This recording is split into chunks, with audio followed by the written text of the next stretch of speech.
Você já teve Covid-19? Percebeu alguma sequela depois que ficou curado da doença?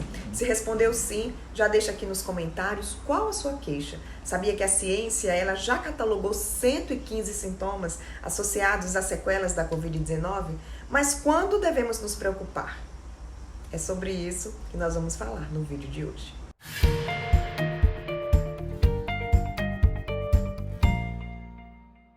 Olá, eu sou Juliana Gassi, você está no canal Viver Bem, que traz sempre informações de qualidade para contribuir com a saúde e a qualidade de vida de toda a sua família. Se inscreva no nosso canal, ative as notificações, curta esse vídeo e compartilhe. Dessa maneira você está nos ajudando a espalhar essa mensagem de saúde pelo mundo. E como eu já falei nesse vídeo de hoje, nós vamos conversar sobre sintomas pós-Covid. Estima-se que eles estejam presentes na vida de 10 a 30% dos infectados pelo novo coronavírus, mesmo naqueles que tiveram sintomas brandos, que são característicos da infecção pela variante Ômicron. Quem vai conversar com a gente é o pneumologista, Dr. Felipe Marinho. Tudo bom, Dr. Felipe? Oi, Juliana, tudo bem? Boa tarde. Os sintomas durante a Covid, leves em sua maioria, mas depois tem gente reclamando aí desse pós-Covid. Por quê e quais são os principais? Tá. Primeiro, deixa eu só fazer uma diferença, Juliana. Esses termos médicos às vezes geram muita confusão. Para a gente na medicina, a gente está tentando guardar o termo pós-Covid para aquela doença que mantém sintomas depois de 2 meses da doença. Então, muita gente tem usado o termo pós-Covid para essa fase de recuperação depois de 1 semana, 2 semanas, 3 semanas. A gente pode chamar esse período aí de convalescência. O que é a convalescência? É a recuperação do seu corpo depois de uma doença. Então, se você pegou o Covid e o seu corpo conseguiu matar o vírus com alguns poucos dias, aquele dano que o vírus causou, ele vai precisar ser resolvido. O teu corpo precisa limpar aquela sujeira que o vírus deixou. Aquela inflamação que foi iniciada para matar o vírus também precisa se resolver. Então, esse momento a gente chama de convalescência. A convalescência acontece em qualquer doença que a gente está se recuperando. E alguns sintomas são próprios dessa convalescência. É muito comum que o paciente que está se recuperando do COVID, ele tenha alguns sintomas relacionados a esse período. Um sintoma muito comum é a persistência da tosse. Ou seja, a tosse era para ter ido embora com o vírus.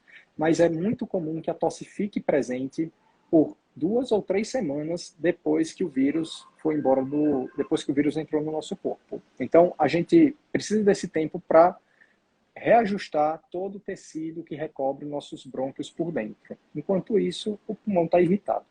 Outro sintoma que é muito comum é o sintoma de indisposição, de fadiga, de falta de energia. Muitos pacientes se queixam disso, né? Então, eles se recuperaram do Covid, não tem mais febre, não tem dor no corpo, não tem coriza, não tem tosse, mas não tem energia.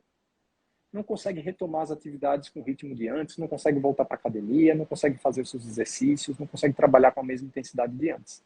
Felizmente, isso aí tem passado rápido, mas alguns pacientes reclamam por até 2 semanas e isso tem sido o padrão normal.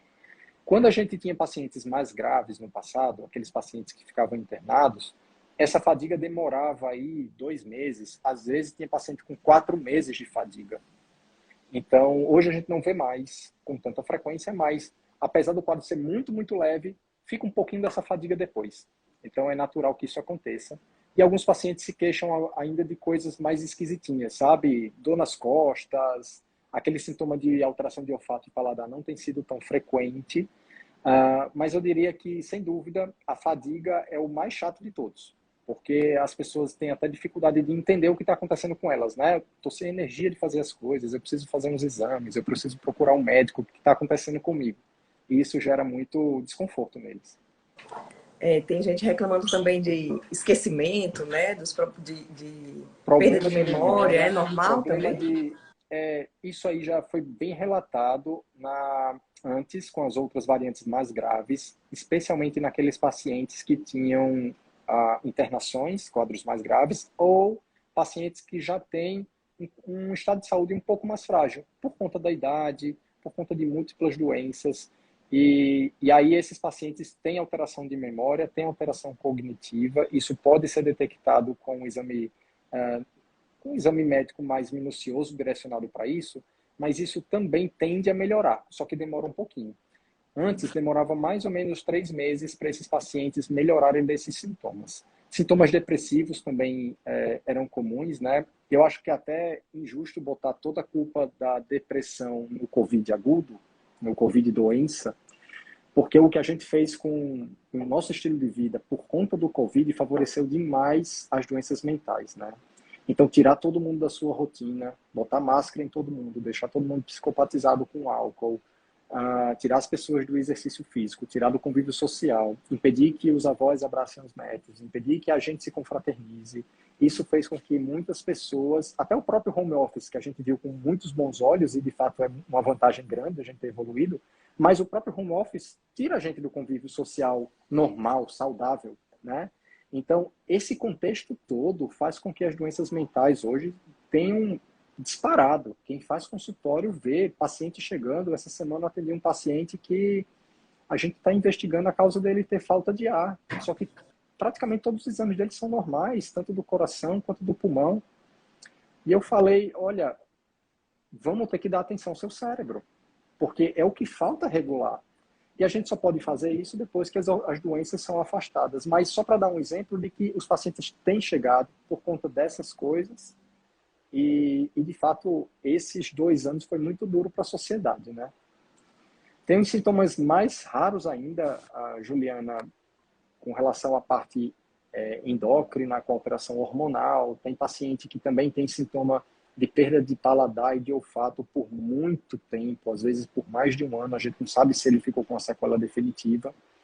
E tem pacientes também com alterações de sono, né? Então, a gama de alterações que pode vir nesse período como reflexo do Covid é muito grande.